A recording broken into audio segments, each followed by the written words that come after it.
Based on these projections that, again, we've gone through week after week, were wrong, Fauci and others eventually did push for a national shutdown.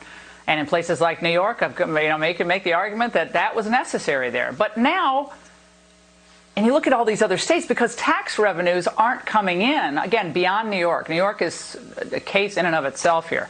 Numbers are so bad there. But the states want more federal bailout money. Governors Larry Hogan of Maryland, Andrew Cuomo of New York, and a bunch of others are teaming up to demand $500 billion from the federal government. That's right, $500 billion, 11 zeros. The question is, where's that money going to come from? I guess we'll print it, we'll borrow it, and we'll end up weakening our country in the long run. Look for huge tax increases down the road to pay for all this, which, of course, will further hamper economic growth. Well, not that the media gives a darn. They're too busy trying to blame Trump for not locking down the country fast enough, even though his medical advisors had not yet suggested that. He spent part of his press conference today setting that record straight. Because we're getting fake news, and I like to have it corrected. They're saying what a great job we're doing. And the media, these are the governors of California, governor of New Jersey, governor of New York. In New York, ventilators were going to be a problem. They didn't have a problem. Beds were going to be a problem. I mean, I'm happy about it. The Javits Center, which is incredible, is almost empty because they don't need them. That's good news, not bad news. All they did was took some clips and they just ran them for you. And the reason they did is to keep you honest. Now, I don't think that's going to work. It's not going to have any impact. Well, the president's really frustrated, obviously. The media spin on all of this has been outrageous.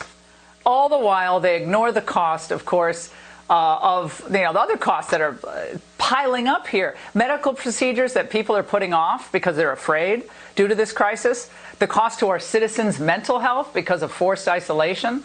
The cost to family harmony, children's well-being being kept out of school. And, of course, the cost to our civil liberties. During the Easter weekend, liberal mayors and governors moved against people of faith in disturbing ways. In some places, even outdoor religious gatherings where people remained in their cars were in legal limbo, and they hinge on the whims of state and local officials.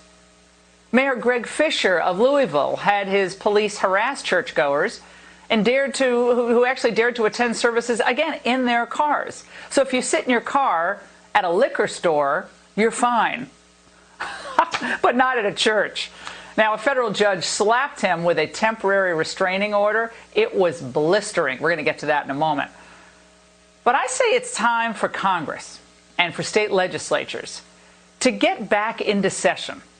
If they truly believe these ongoing shutdowns beyond New York, beyond the hotspots, are necessary, then it's time for them to pass laws mandating them.